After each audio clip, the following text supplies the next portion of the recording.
Hello everyone, welcome to my channel. My name's O-Sheena. So I am going to start kind of making some videos compiling my favorite books in certain genres or age groups, or I guess, yeah, within that. So today's gonna be YA. I thought it would be no big deal to gather all of these books, and then it turns out I actually love a lot of YA books. So these are all of the books that I love in the YA genre. I don't read YA as often now, but I still think it's an amazing genre. It's got a lot of fun books in it.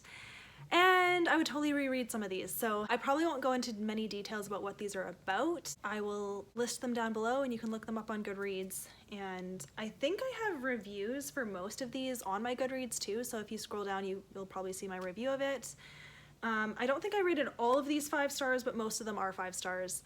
And that's about it. I tried to categorize them into like fantasy to sci-fi to contemporary, and then I'm ending with my top 3 favorite YAs of all time. So I'm very excited to do this, and you'll see some repeat authors in here too, because there's definitely some YA authors out there that I just love most of what they write. So these are the books that made the cut. I still love them years and years later. So here we go. Starting with fantasy. So, The Kiss of Deception, this is the first book of the Remnant Chronicles. I actually reread this last year, so I still love this trilogy. I think it's awesome. It follows a princess and she's running away. In this first book, it is kind of like a love triangle, but then slowly you figure out who she actually prefers, and there's kind of a mystery with who the guys are that she likes. It's a totally different world, kingdoms and all of that. It's just really well written. There's a little bit of magic as well, so just to be aware of that, but most fantasy does have magic in it. But yeah, still love this trilogy. It's great. I would definitely recommend it. Okay, the next fantasy is Red Queen by Victoria Aveyard. I really like this. It is quite intense. This goes pretty intense in terms of war.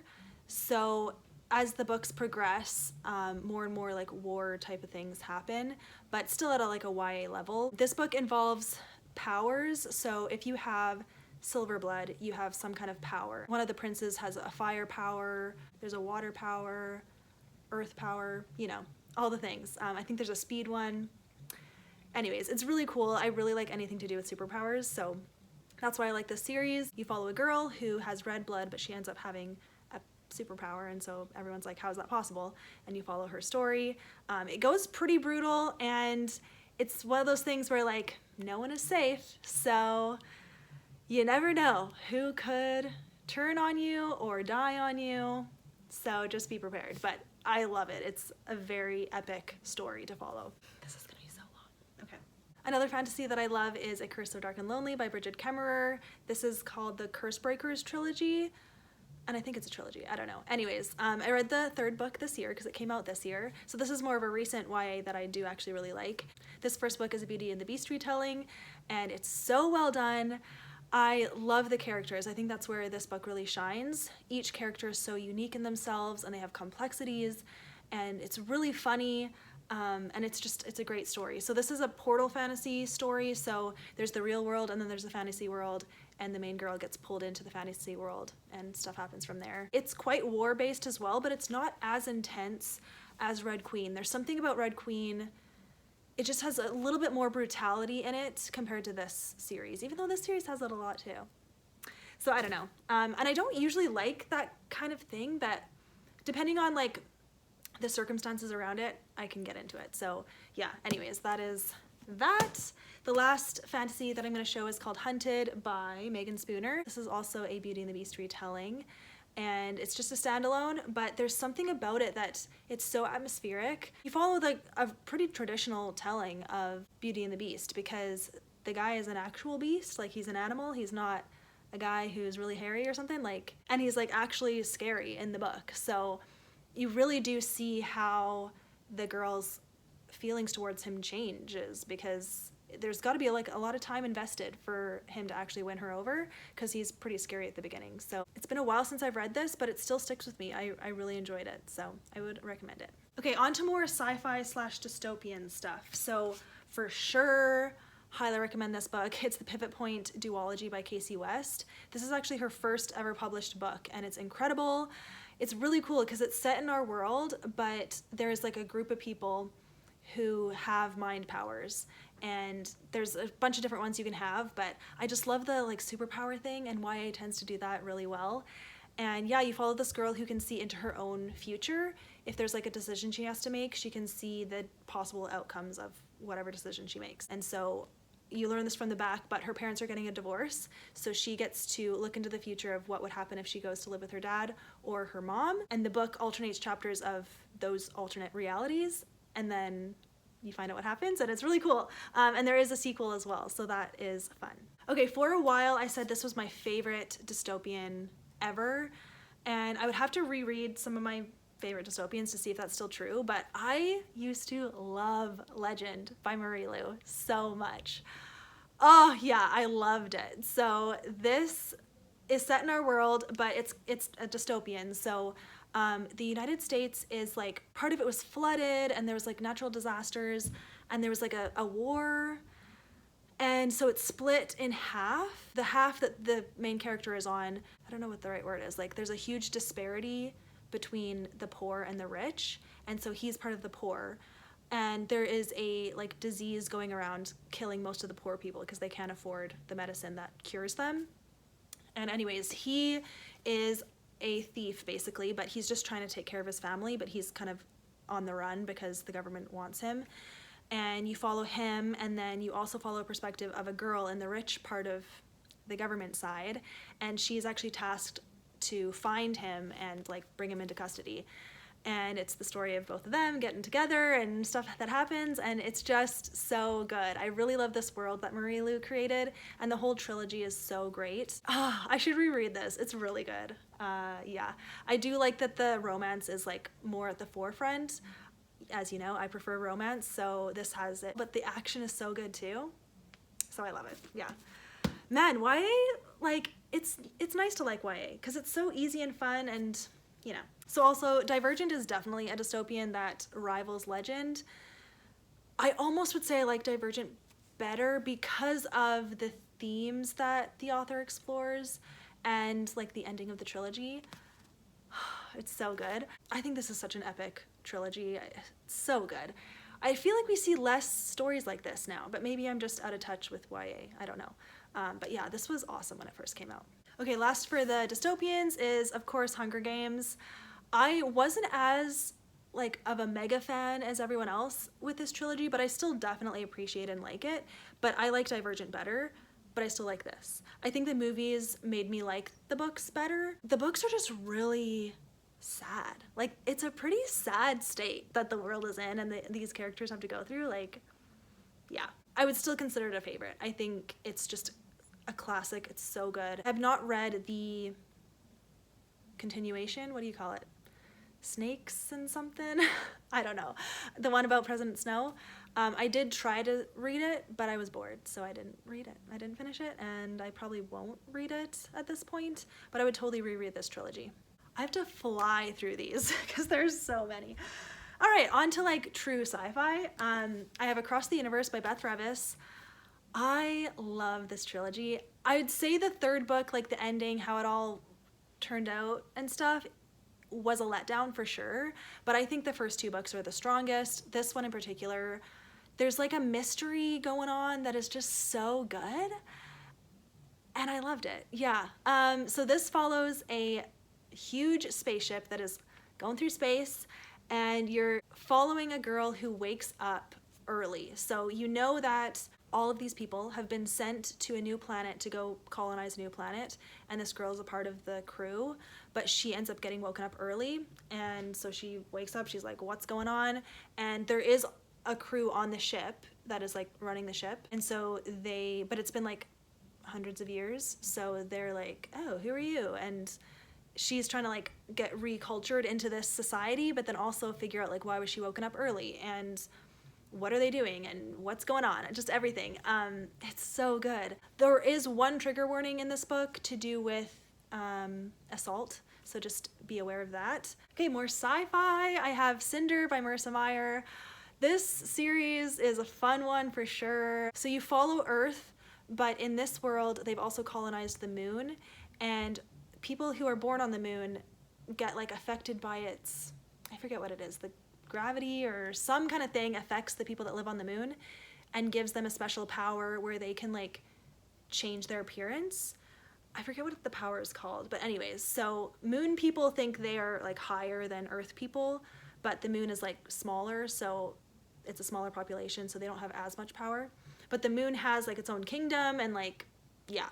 And then there's earth. So you follow a girl who is half cyborg because of an accident that she was in. And cyborgs are like the lowest of society. People really don't like them. There's like a prejudice against them. So she's dealing with that. And it is a Cinderella retelling, which is fun. So she's in a family who doesn't really treat her very nicely.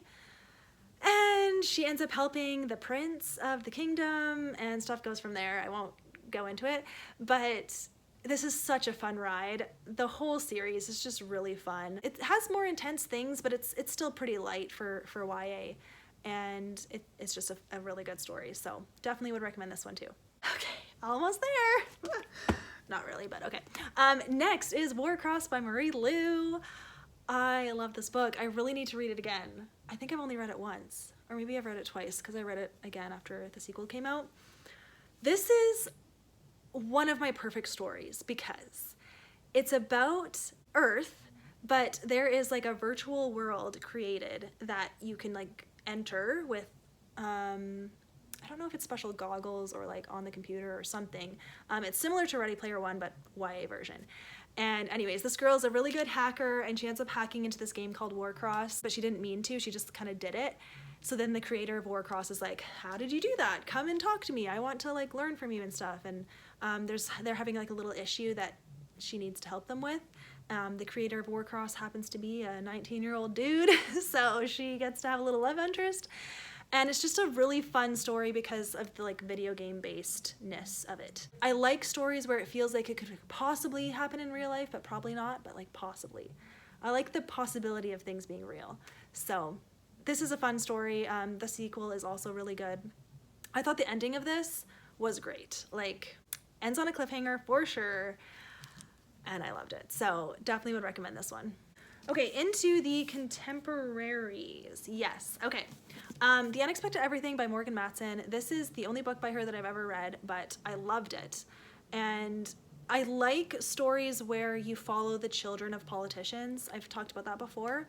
So this girl is the daughter of a politician, and her summer plans end up getting messed up, so she has to just find a job. So she ends up being a dog walker, and she meets a crew of friends through that, and there's a love interest, but it's really about her relationship with her dad, and then like her own identity and her own expectations of life, and then her love interest. And it's just written really well, and it's a great like slice of life type of story, but like a lot of good coming of age type stuff too. Okay, sad one, but I love this book. If I Stay by Gail Foreman. This used to be huge like years and years ago, and I didn't even read it when it was huge. I actually read it after the movie came out, and I wanted to read it before I watched the movie. Or maybe did I watch the movie first? I think I watched the movie first. The movie's really good, and yeah, I think I watched the movie first, so then I bought this book because I was like, that was really good. And if it's anything like the movie, it's gonna be really good. And it is. Anyways, so if you don't remember what If I Stay is about, this girl and her little brother and her parents get in a terrible car accident, and her parents die on the scene, and she and her brother get taken to the hospital, and she is in a coma, and the boy's on life support, and you follow, first of all, little bits of her life. You get chapters in just in her life, kind of showing her family and stuff. But then also, she's in this coma, and she is able to like kind of come out of herself and like be a spirit, and she like walks around the hospital and gets to like see what's going on. And the way that this author explored life and the meaning of life, the will to live, stuff like that, it was so deep and so meaningful. And there's a moment where her uncle, the girl's uncle, is talking to her in her coma, and the things he says to her are just like the most beautiful thing I've ever heard. And just, yeah, it's so good. And then there's a sequel called Where She Went, and I love the sequel equally as much. I don't think it's a letdown. I've heard a lot of people don't like the sequel, but I think it's just as good as this book. especially if you like pick up on the themes that the author is writing about. It's just amazing.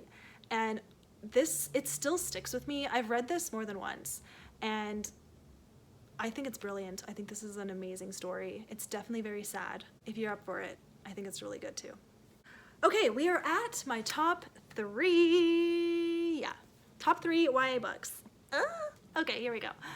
The Host by Stephanie Meyer. Yes. Oh, you know what? Twilight is not going to be on this list because it's just not. Twilight's its own category. Okay, so just know Twilight is also on this, but I'm going to talk about The Host. Okay, so yes, The Host. Wow. This is an epic story, in my opinion. It is sci-fi, so it's about aliens invading Earth. And they're aliens that are like little jellyfish type of things that can float around, but they need a host to survive. So these aliens come and start taking over people's bodies. And you follow a human girl who gets attacked, but her will is so strong that she actually is able to talk to the alien in her mind. The alien is in control of the body, but the girl can like say, hey, I don't want to do that, or whatever. She can like talk to the alien in her mind. And so it's the story of how she gets this alien to like do stuff, and she ends up meeting like this colony of humans. It is so good. It's really good. There's kind of like a love square going on. I thought the romance was fascinating, and I just loved it. I loved it a lot. I love this book. I've read it multiple times. I think it's so fun, and we have all been waiting for a sequel. There is a sequel on Goodreads, but it's blank, and it says no release date, so we're just waiting. Stephanie Meyer tends to do that, but hey, she released Midnight Sun, and that was a miracle, so anything is possible. But yeah, I love The Host. Okay, my top 2. These are close to being interchangeable, but because of the theme of one of them, it beats it. So my top 2nd favorite YA book is On the Fence by Kasie West. When I read this book, I cried for the first time because there's a moment, there's actually 2. I cried twice. Yep. I was feeling very emotional that day, I guess. Yeah, and I've read this like 4 times. I love this book. So you follow a girl who has a bunch of brothers, and she's really sporty and athletic, and she doesn't care about like girly things. She just like wants to play sports and be active. Her mom passed away when she was little, so that's kind of a thing. And her dad is a policeman. And you follow, so she ends up getting a speeding ticket, and the dad is like, enough is enough. You have to earn the money to pay for the speeding ticket. Like, I'm not gonna just pay it for you. So she has to earn like, I don't know, $500 or something. She gets like a pretty intense speeding ticket. So she has to try to find a summer job. She has a neighbor, a next door neighbor, who's like friends with her family. He has always been, and they're friends too, but they start to wonder if there could be more because they end up talking. I love this book. So yeah, it's really good. And my favorite YA book of all time is The Last Song by Nicholas Sparks. I love this book. I just love what it's about. You follow this teenager who is going to stay with her dad for the summer because her parents are split up, and she has a rocky relationship with her dad.